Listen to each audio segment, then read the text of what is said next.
لله رب العالمين والصلاة والسلام على رسوله الأمين وعلى آله وصحبه وأتباعه أجمعين ليلا ونهارا في الطرفين فقد قال الله تعالى في كلامه المجيد وبرهانه التوحيد أعوذ بالله من الشيطان الرجيم بسم الله الرحمن الرحيم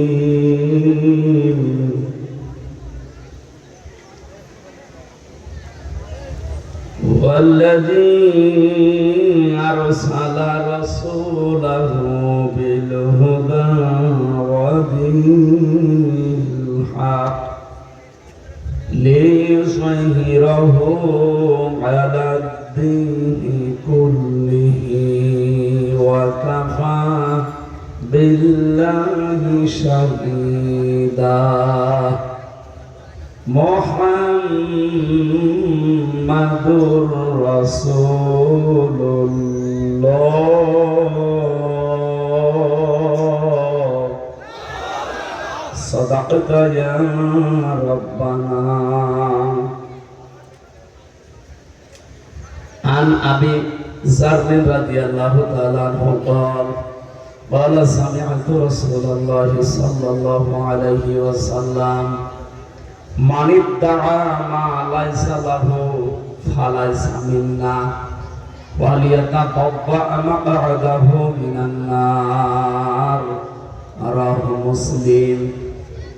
وقال تعالى في شان رسوله وما زادهم إلا إيمانا وتسليما. اللهم صل على محمد وآله وصحبه وبارك. আলহামদুলিল্লাহ মঞ্চে বসা অত্র এলাকার সর্বজন শ্রদ্ধাভাজন ব্যক্তিবর্গ এদের মর্যাদা সম্মান আরো বেশি কামনা করছি আল্লাহ যেন দুনিয়া আখিরাতে বাড়িয়ে দেন। যে আয়াতটা পড়লাম এর আয়াতের পরের আয়াত কি বলেন তো? ফারফা'না লাকা যিকরা, তারপরে কি? এই আয়াতটা ডবল করে আল্লাহ রিপিট করেছে। আমি এতদিন আয়াতটা এভাবে পড়ি না, এমনি পড়ে গেছি, কিন্তু এর ভেতরে ফি জিলালিল কোরআন থেকে কিছু নতুন তথ্য পেয়েছি, বলি নাকি? শুনতেছেন আপনারা? আল্লাহ পাক বলেন ফা ইন্না মাআল উসরি ইসরা, ইন্না মাআল উসরি ইসরা। অবশ্যই কষ্টের পরে সুখ, অবশ্যই কষ্টের পরে সুখ। তাই আল্লাহ এক কথা দুইবার বললেন, আমার এইটা না 14 বার বললো আমি কিছু মনে করতাম না, কিন্তু এই যে উসরু, এই কষ্টটা, এখানে কষ্ট বলার আগে আল্লাহ মানা দিয়েছে, এরপরে দিয়েছেন আলিফ লাম। কোরআনের এই আয়াত নিয়ে চিন্তা ভাবনা করে যতগুলো তাফসীর মিলিয়েছিলাম প্রায় 42টার উপরে, সব মুফাসসিরিন ইকরাম এখন তো ডিস্টার্ব হয়ে যাবে।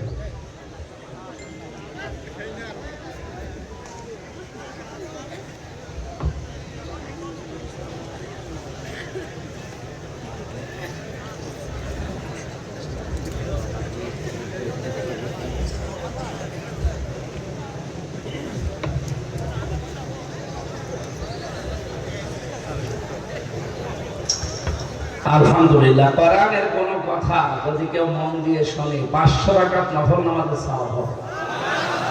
যদি আমল করতে পারে তো শোনায় সোহাগা, যদি নাও পারে, যদি জানে, এই জানাটার জন্য, কারণ কোরআন শরীফ সরাসরি কার বাণী বলেন তো? আল্লাহর নিজের মুখের কথা। আমি মানবতার জন্য কষ্ট সহ্য করেছি, এক একটা কষ্টের কারণে কমপক্ষে ৭০টা শান্তি আল্লাহ আমাদেরকে দান করবেন। আজ যারা ফিলিস্তিনে মানবতার জন্য আল্লাহ রাসূলকে মেনে চলে, এটা যদি বাদ হতেন যে না আল্লাহ রাসূলকে মানে এই জন্য তাদের উপর অত্যাচার না, তাদের উপর যে কষ্টটা এখন নেমে এসেছে এটা কিন্তু মানবতার কারণে। নেতানিয়াহু কালকেও বিকালে ফেসবুক লাইভে এসে কি বলেছে দেখেছেন না, যে ইসরায়েল আমরা সফল মনে করছিলাম, বিশ্বের ২১০ কোটি মুসলমান ফিলিস্তিনে টুকরা টুকরা হয়ে যাওয়ার পর বিশেষ করে মুসলমানদের গায়ে হাত দিলে তামাম দুনিয়া থেকে পিপিলিকার চাকের মতো করে আমাদের কাছে আসবে, কই কিছু দেখলাম। এক ইরান শুধু একা কি করবে, আশপাশে ৫৭টা মুসলিম রাষ্ট্র এখন পৃথিবীতে কেউ এগিয়ে আসে না। আফগানিস্তান এগিয়ে এসেছে, তাম পৃথিবীর মুসলমান রাষ্ট্রগুলো যদি আজ এগিয়ে আসতো, আল্লাহর কসম ইহুদিদের ভেতরে আমি দেখেছি, আমি বাইরের রাষ্ট্রগুলোতে ঘুরতে ফিরতে দেখি মৃত্যুকে সবচাইতে বেশি ভয় করে ইহুদিরা আর মুশরিকরা।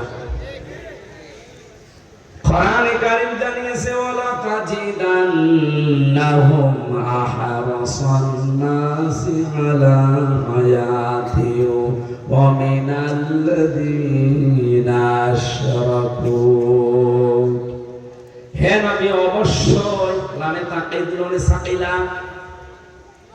আল্লাহ বলেন অবশ্যই আপনি এই পৃথিবীতে দুইটা জাতিকে জীবনের উপরে বেশি মায়া মহব্বত দেখতে পাবেন, এক নম্বরে ইহুদি, দুই নম্বরে মুশরিক।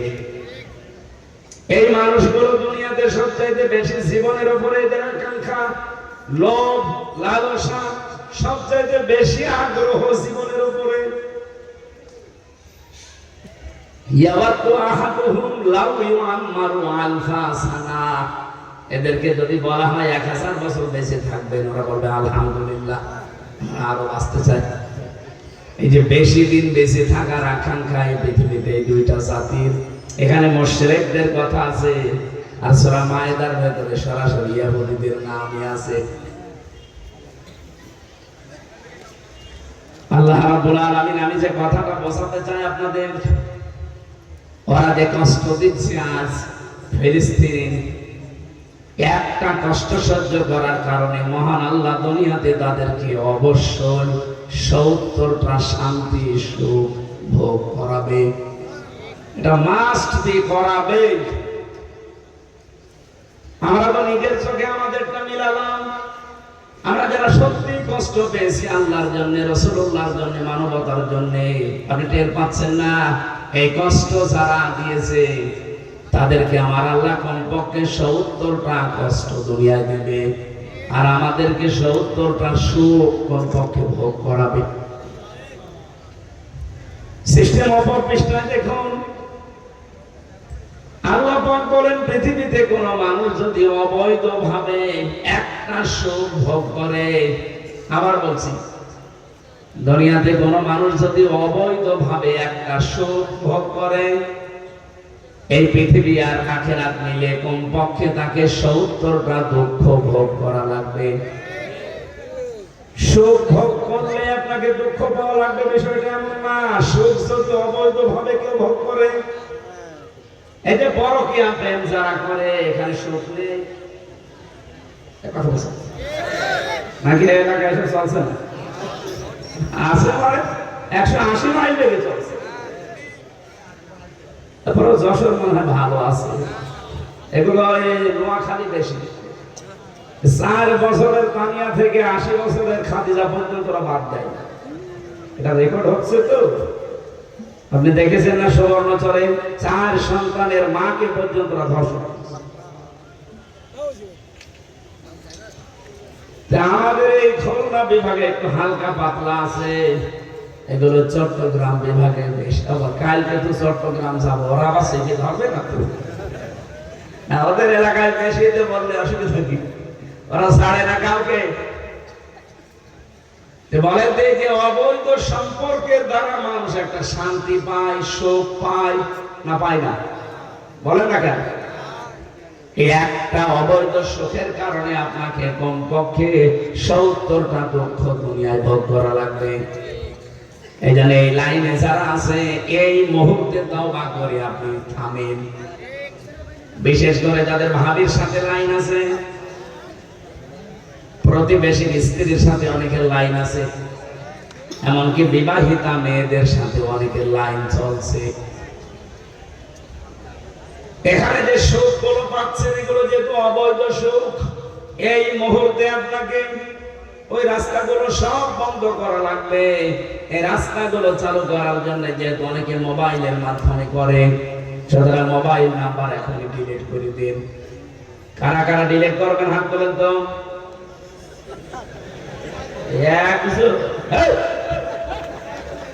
বুড়ো মানুষের আবার কিসের লাইন?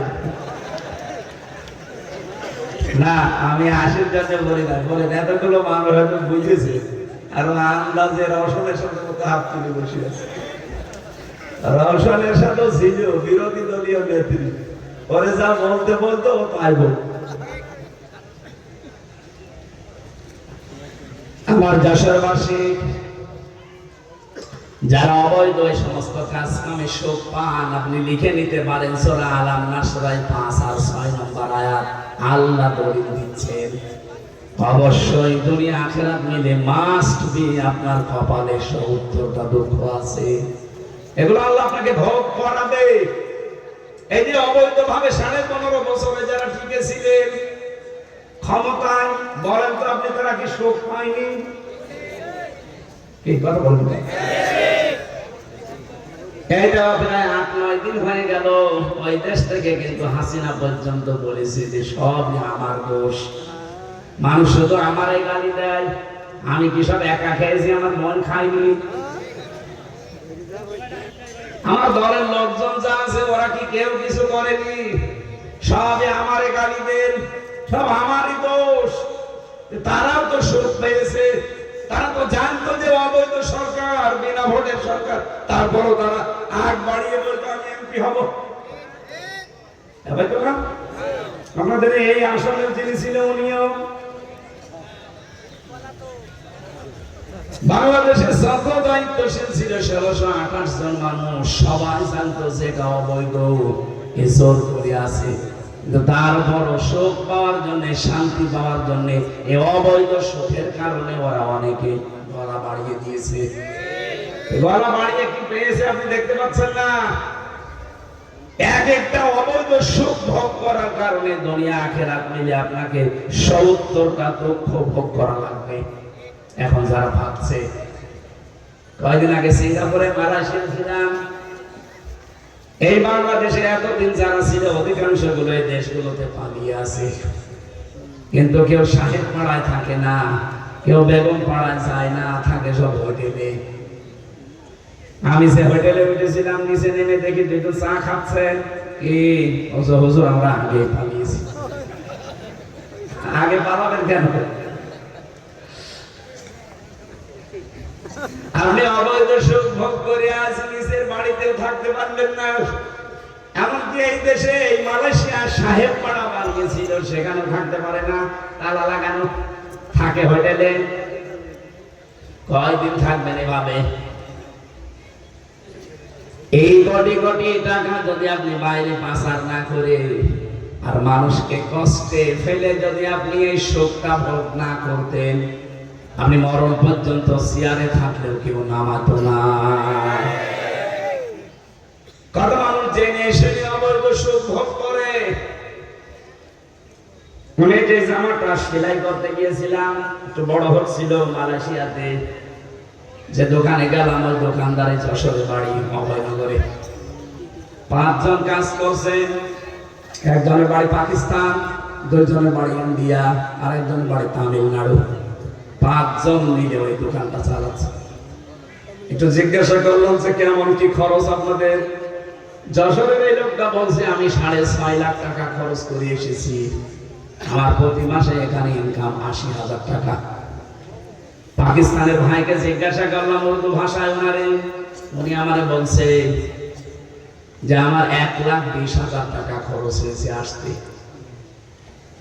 ইন্ডিয়ার যে দুইজন আছে জিজ্ঞাসা করলাম আপনাদের কত, ওরা বলছে আমাদের 2 লাখ খরচ হয়েছে, 2,20,000। আর একজন যিনি ছিলেন তারে বললাম আপনার কত, বলছে আমার মাত্র 30,000। ওটা থাইল্যান্ডে পারে 30,000। মানে বাংলাদেশের টাকা হিসাব করে আমি দেখলাম একজনের 30,000, একজনের 1,20,000, একজনের 2,20,000, আর আমাদের আল্লাহর 6.5 লাখ। অথচ সবার উপায় এক। এই 5 জনই প্রতি মাসে মাসে এই দোকান থেকে এই কাপড় সব সেলাই করে 80,000 টাকা করে উপায় করে। টাকা ইনভেস্ট করলো সবাই কি সমান? কোথায় 6.5 লাখ আর কোথায় 30,000? যদি ওটা পাশের রাষ্ট্র থাইল্যান্ড, সেখানে মেনে নিলাম। আর ইন্ডিয়া, পাকিস্তান আর আমরা এত পাশাপাশি রাষ্ট্র, কি আমরা তো একভাবে প্লেনে যাই, আমার উপায়ও এক, অথচ আমার আকাশ পাতাল হয়ে যাচ্ছে। কোথায় 1,20,000 আর কোথায় 6.5 লাখ? কেন এ টাকা দেওয়া লাগবে? কয়েকজন এলিট পার্সন যারা শিক্ষিত মানুষের সাথে দেখা করলাম যে কেন হয় এটা। ওরা আমারে বলছে এখানে সিন্ডিকেট, এখানে শেখ রেহানা আর ওই দরবেশ সালমান রহমান, আর একজন নাম বললো এমপি। এই 3 জন মিলে সারা বাংলাদেশ থেকে যত মানুষ বাইরের দেশে যায় তাদেরও খরচ কিন্তু খুব বেশি হলো 2 লাখ টাকায় হওয়ার কথা ছিল, অন্তত মালয়েশিয়া, সিঙ্গাপুর এ সমস্ত জায়গায়। কিন্তু তারা কমপক্ষে 6.5 লাখ, আর সিঙ্গাপুরে তো 12 লাখ 15 লাখ। এই টাকাগুলো তারা এখান থেকে পার্সেন্টেজ হিসেবে তাদেরকে পাঠিয়ে দেওয়া লাগে। এই যশোরের এই ছেলেটা এত গরিব মানুষের ছেলে, ওর পুরা ডিটেলস আমি বসে বসে শুনছিলাম। এই গরিব মানুষের কাছে আপনি এইভাবে করে জুলুম করে টাকাগুলো সারা বাংলাদেশে এইভাবে নিয়েছেন। অবৈধ সুখ তো কম ভোগ করেননি, এখন দুঃখ ভোগ করেন 70টা। এক একটা অবৈধ সুখের কারণে যদি 70টা দুঃখ হয়, 15.5 বছরে কত সুখ পেয়েছেন? আপনি মনে করেন 50টা সুখ পেয়েছেন, তাহলে এক একটা 70টা 50টা সুখের কারণে 70 দিয়ে গুণ দেন তো। হ্যাঁ হ্যাঁ, 3,500 দুঃখ ভোগ করা লাগবে এই 15.5 বছরে যারা সুখ পেয়েছে। তারপরে সুখের আশা করি। অনেকে এখনই বলছে শর্ট করে চলে আসবে। আরে ভাই, 3,500 দুঃখ আগে ভোগ করে। আমার কথা যদি বুঝে থাকেন একটু বলেন তো ঠিক আছে কিনা, নাকি আল্লাহর কথা মিথ্যা হবে? জীবনও না। আমি তো 100% বিশ্বাস করি যারা অবৈধ সুখ পেয়েছেন তারা এরকম দুঃখ দুনিয়া আখিরাত মিলে পাবেনি। সুতরাং আরফানা লাকা যিকরাকে আয়াত থেকে আমি এনাদের মর্যাদা সম্মান কামনা করেছি। দুনিয়া আখিরাতে আল্লাহ যেন বাড়িয়ে দেয় তার ঈমান এবং আমল অনুযায়ী। আজকের মাহফিলে উপস্থিত আছে আপনাদের যশোরের সন্তান, যশোর মুক্তিযোদ্ধা ডিগ্রি কলেজের সম্মানিত অধ্যাপক জাহাঙ্গীর হোসেন। ওনার মা মারা গেছে, দোয়া চেয়েছে আপনাদের কাছে আল্লাহ মাকে যেন জান্নাতুল ফেরদাউস নসিব করে। মা ভক্ত মানুষ, আপনি আরেকটু মায়ের কথা বলবেন ওকে ফেলবে। সন্তানের মনাসাত, সন্তানের চোখের পানি যেহেতু আল্লাহ ফেরত দেয় না, আল্লাহ যেন স্যারের মাকে মাফ করে দেন, বলেন আমিন। সামনে বসা মুসলমান ভাইরা, যশোর মানে আমার বাড়ি আমার এই যে পাশে কুষ্টিয়া। আমি এই খুলনা বিভাগের ভেতরে যদি বাড়ি থেকে বের হয়ে আসি, মনে হয় যে আমি এই ঘর থেকে এই ঘরে আসি। একটু দূরে গেলে মনে হচ্ছে না এই গ্রাম থেকে ওই গ্রামে গেছে। কালকে যেহেতু কক্সবাজার, মনে হবে যে অন্তত একটু দূরে গেলাম। কিন্তু যশোর, ঝিনাইদহ, বিশেষ করে মাগুরা, নড়াই, আজকে রাতে আছে নড়াইতে, এই সমস্ত জায়গায় আসা মানে আমি নিজের বাড়িতে বসে আছি। আপনারা আমার আপনজন, রক্তের সম্পর্ক না থাকলেও একই বিভাগের মানুষ আমরা। হয়তো দেখা যাচ্ছে যে কোনো সাইড দিয়ে আত্মীয় হয়েও যেতে পারে। সামনে বসা এই সমস্ত আপনজন মুসলমান ভাই আর বোনেরা, আমি মাওলানা আজিজুর রহমানের কাছ থেকে এই কথাটা শুনেছি যে সবাইকে আপন মনে করা লাগবে। অনেকের ভেতরে হয়তো এই গুণটা নেই, আল্লাহ ওনাকে এই গুণটা দিয়েছে। এমনকি উনি এমন কোন কথাবার্তার এমন কোন কাজ করেন না যে অন্যকে একটু কষ্ট পাবে। এই আচরণটা ওনার না রাসূলের। ফাবিমা রাহমাতিন মিনাল্লাহি লিনতা লাহুম ওয়ালাউ কুনতা ফাজ্জান গালিজাল কলবি লানফাদ্দু মিন হাওলিক। আল্লাহ তাআলা বলেন, হে নবী, আপনার অন্তর যদি, হৃদয় যদি কঠোর হতো তো মানুষ আপনার কাছে আসতো না। আপনার দিলটা আমি নরম করে দিয়েছি, এই জন্য তো মানুষ আপনার কাছে এত ভিড়ে। সুতরাং ওনার ওই কথাটা আমরা যেন সারা জীবন মেনে চলতে পারি যে আমরা সবাই, সে যে ধর্মের লোক হোক, যে দলের লোক হোক, যশোরবাসী, খুলনাবাসী, এ বিভাগের লোক, আমরা সব এক। কথা বলেন না কেন? এ বিভাগের 10টা জেলায় যদি কিছু হয়, সারা বাংলাদেশের অন্যান্য বিভাগের লোকজন কিন্তু গালি আগে দেবে খুলনা। খুলনা মানে যশোর, খুলনা মানে কুষ্টিয়া। কি কথা বুঝতেছেন? সুতরাং আমরা এমন আচরণ করব আমরা যেন নিজের আপন ভাইয়ের মতো সিমেন্টেড হয়ে যেতে পারি। সম্মানিত মা এবং বোনেরা, পর্দার আড়ালে যারা বসে আছেন, সবাইকে নিয়ে আল্লাহর দরবারে উচ্চ স্বরের শুকরিয়া আদায় করছি। প্রচন্ড গরম পড়ছে দিনের বেলা, তো তারপরও যে আল্লাহ আমাদেরকে বসিয়ে রেখেছেন ধৈর্য এবং সহ্য সহকারে, বলেন আলহামদুলিল্লাহ। ভারাক্রান্ত একটা মন নিয়ে বসেছি, কারণ মন মেজাজ ভালো নেই। ফিলিস্তিনের অবস্থার জন্য আজ বিশ্ব মুসলিম দায়ী। নবীজি বলেন, মানিদ্দাআ মা লাইসা লাহু ফালাইসা মিন্না। এই পৃথিবীতে যে জিনিসের দাবি তোমার না, ওই জিনিস যদি তুমি দাবি করো, দখল করো, ওটা যদি আয়ত্তে নিয়ে নাও, দুইটা কথা আল্লাহর নবী হাদিসে বললেন, ফালাইসা মিন্না। 1 নম্বরে সে আমার দলভুক্ত না। 2 নম্বরে ওয়ালিয়াতাবাওয়া মাকআদাহু মিনান নার। ও যেন তার নিজের স্থান জাহান্নাম বানিয়ে দিল। গতকালকে বাংলাদেশের বিভিন্ন প্রতিষ্ঠানে অনেকে ইসরায়েলের প্রোডাক্ট এই নাম দিয়ে হামলা চালিয়েছেন, দখল করেছেন। এটা করলেন কেন? এই যে বাটা কোম্পানি বলেন আর যে কোম্পানি বলেন, আপনি কেন তাদের এই জিনিসপত্রগুলো দখলে নিয়ে নিলেন? এগুলো যারা করেছেন ফেরত দিয়ে আসেন, ঠিক হয়নি আপনার।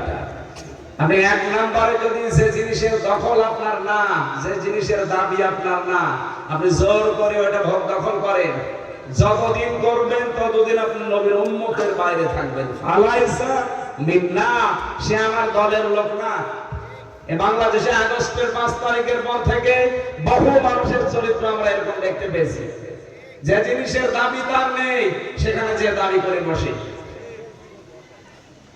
যেটা আমরা সাদাবাজি বলে জানি। নাকি দর্শকে শুরু হয়নি? এগুলো যারা করেছেন, আপনি ওই জিনিসগুলো ফেরত না দিলে নবীর উম্মত আর থাকতে পারবেন না। আর নবীর উম্মত যে নেই, তার জানাজা জায়েজ আছে? মরে গেলে ইন্না লিল্লাহ পড়া জায়েজ আছে? এজন্য নিজের কপালে নিজে আগুন লাগাবেন না। আশা করছি কি বোঝাতে চাই, ইঙ্গিত দিলে আমাকে বুঝে ফেলেছি। এরপরেও যদি না বোঝার ভান করে থাকেন, এদিকে আসেন। হ্যাঁ, ওটা বন্ধ করবেন আলাদা বিষয়, কিন্তু লুটপাট করবেন কেন? আপনি জোর করে নিয়ে নেবেন কেন? ওইটা দায়িত্ব কি আপনার? সুতরাং এই কাজগুলো করা ঠিক হয়নি। এমনি তার নিজের জায়গা থেকে বর্জন করবেন, এটা ইমানের দাবি। যতগুলো পয়েন্ট আছে ইমানের 3টা স্তর, তার ভেতরে এটা একটা। যদি আপনার শক্তি সামর্থ্য থাকে তাহলে হাত দিয়ে বাধা দেন, পারলেন না মুখ দিয়ে প্রতিবাদ করেন, যেটা সারা বাংলাদেশ সহ বিশ্বের বিভিন্ন মুসলিম দেশে চলছে। কি কথা বলেন না কেন? তাম দুনিয়ায় প্রতিবাদ চলছে, কারণ আমাদের হাতে ওই শক্তি নেই। নবীজির বাড়ি ছিল খেড়ে, নবীজির বাড়ি ছিল খেজুর পাতা, টপ টপ করে পানি পড়তো, অথচ বাড়ির সামনে 9টা ঘোড়া বাঁধা ছিল সব সময়। আপনি কি বুঝলেন এখান থেকে? তার বর্ম ছিল, মাথার হেলমেট ছিল, হাতে জুলফিকার ছিল। আর আজ মুসলমানেরা শুধু আনন্দ ভোগ করায় আছি। ওরা আজ তাম দুনিয়া ধ্বংস করার জন্য কি হাতে নিচ্ছে আপনি টের পাচ্ছেন? ইসরায়েল পুরা আশপাশে যা আছে সব ধ্বংস করবে, যাওয়াও লাগবে না, এমন মেশিন তারা আবিষ্কার করে। আর আমরা শুধু সুবহানাল্লাহ আলহামদুলিল্লাহ নিয়ে শুধু ফতোয়াবাজিতে ব্যস্ত আছি। আর বাকি শব্দটা আমি বলতে পারলাম না। মুসলমানদের আজ অধঃপতনের পেছনে সবচাইতে বড় কারণ দুইটা। এক নম্বরে তারা নারী ভোগ করার একেবারে সর্বোচ্চ পর্যায়ে চলে গেছে। দুই নম্বরে ওরা এখন এই নেশা দ্রব্য এগুলো খাওয়াতে ব্যস্ত হয়ে পড়েছে। বাইরের দেশগুলোতে গেলে মাথা খারাপ হয়ে যাবে। যারা মুসলমান আর আমাদের কপালে দুঃখ এমনি আসে না, এসেছে এই কারণে। এই জন্য আমরা সতর্ক থাকবো। কারো জিনিস যেন যেটা দখল আপনার নেই, আন্দাজে দখল করবেন না। ওই যে বললাম না, হয়তো সুখ পাবেন, আনন্দ পাবেন, একটা সুখে দুঃখ কয়টা? বলেন বলেন। আগস্টের 5 তারিখের পর থেকে বাংলাদেশ জামাত ইসলামী কারো কাছে 1 টাকা ছাপিয়ে দাবি করে নাই, তারপরও তারা চলছে না। আপনার করা লাগবে কোন কারণে? বলেন না, আমাদের সবকিছু হারিয়ে গেছে, তাদের হারায়নি। সুতরাং এই দোহাই দেওয়া যাবে না, এটা বন্ধ করেন। সেদিন ফসল বাংলা নামে একজন বলছে, এতদিন আমাদের কাছ থেকে নিয়েছে, আমরা এখন একটু খাবো না। আরে শয়তান! এটা একটা মাসলুম সংগঠন বিএনপি, একে ডোবানোর জন্য এই ফসল বাংলার আবিষ্কার।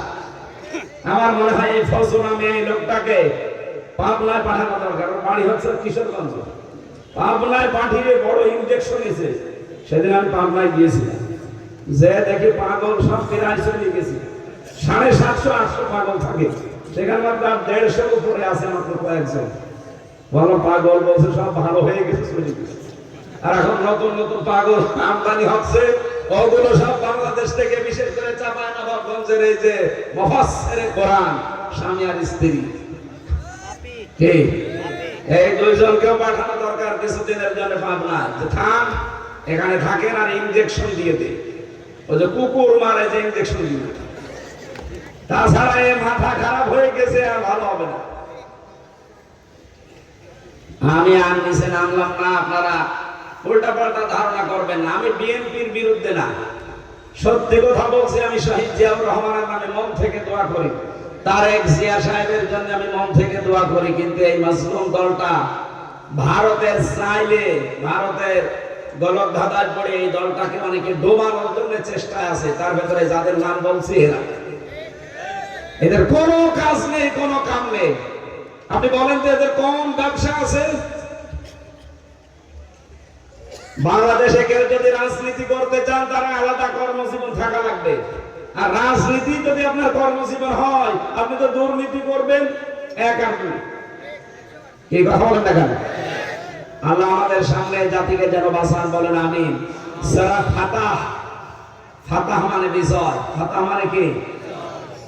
সামনে বিজয়ের সম্ভাবনা দেখা যাচ্ছে। এই জন্য আয়াতগুলো পড়েছি আমরা। তাফসীর আকারে কথা বলতে হলে উসুলে তাফসীরের যে নিয়ম নীতিগুলো আছে, মূল নীতি 13টা থেকে 15টা, এগুলো এতগুলো বলতে গেলে আজান দিয়ে দেবে। আমি একেবারে আয়াতে চলে যাচ্ছি একবারে। এই আপনারা ওঠেন কেন? বৃষ্টি নামছে? বৃষ্টি বসে, ঠান্ডা হয়ে গেছে। এটা আমার ওয়াজে লাগিয়ে চলে যাচ্ছে। দেখতে এসেছে আর সন্ধ্যায় যদি 50 টাকা লাগবে।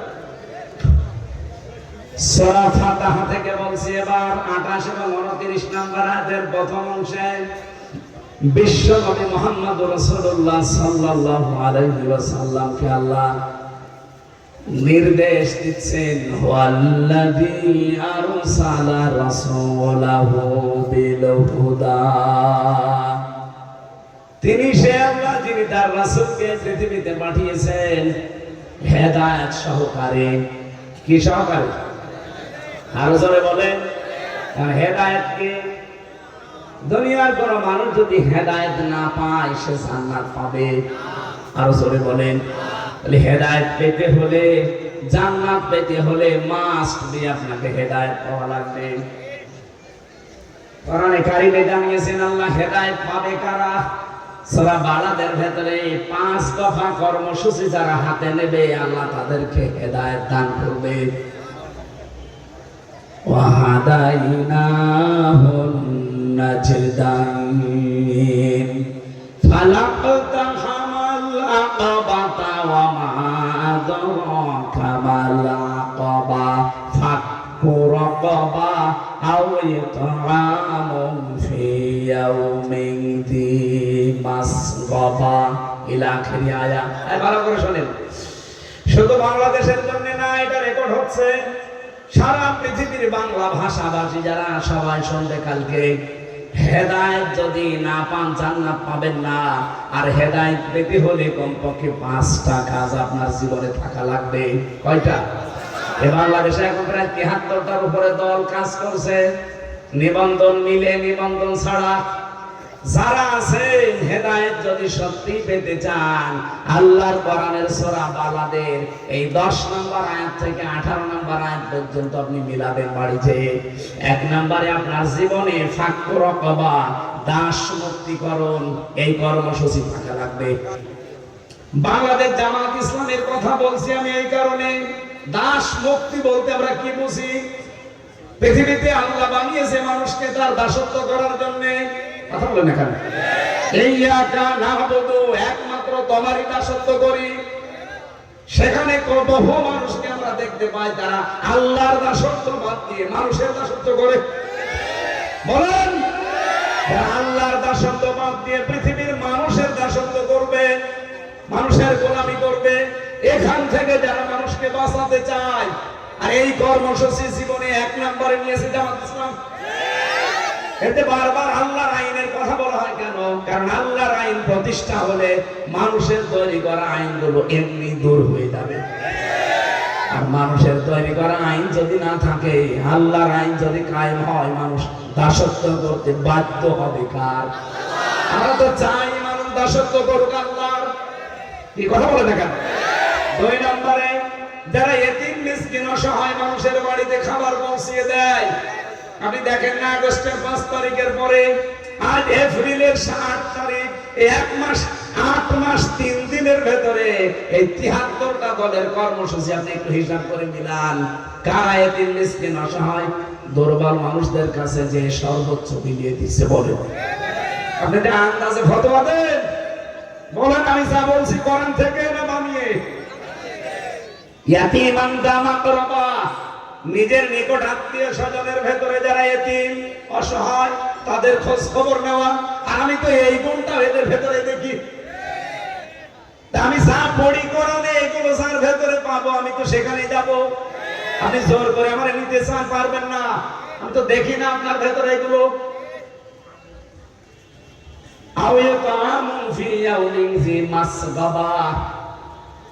এখানে আরেকটা আয়াত আমার আল্লাহ জানিয়েছে, যারা এতিম অসহায়, যারা ধনী মলিন, যে মানুষগুলো রাস্তাঘাটে কর্মজীবনে ধোলা মলিন হয়ে নিজের শরীরকে সর্বশান্ত মনে হয়, এই মানুষগুলোর পেছনে যারা থাকে, এদের কর্মজীবনে যারা সাহায্য সহযোগিতা করে। কত ভ্যানওয়ালা, রিক্সাওয়ালা, রিক্সাটা পুড়ে গেছে, নষ্ট হয়ে গেছে, তার একটা কর্মজীবন ঠিক করার জন্য বাংলাদেশ জামাত ইসলামী এই কর্মসূচিটা হাতে নিয়েছে। আমি তো বহু মানুষকে দেখলাম। আমার কুষ্টিয়া নিজের জেলায় একটা হিন্দুর বাড়ি, আমার নিজের 4-5 গ্রাম পরে ওই বাড়িটা পুড়ে একেবারে ছাই হয়ে গেছে। বাংলাদেশ জামাত ইসলামী কুষ্টিয়া জেলা শাখার উদ্যোগে এই 5 টাকা, 10 টাকা, 100 টাকা চাঁদা কালেকশন করে করে 2.5 লক্ষ টাকা দিয়ে তার বাড়িটা বানিয়ে দিয়েছে। এটা হিন্দু হোক, কিন্তু লোকটা তো মানুষ। হ্যাঁ বলুন, এটা মুসি মানুষ, মুসি জুতা সেলাই করে খায়। সে জীবনে ইসলামের এই সৌন্দর্য দেখে কোনোদিন ভুলতে পারবে?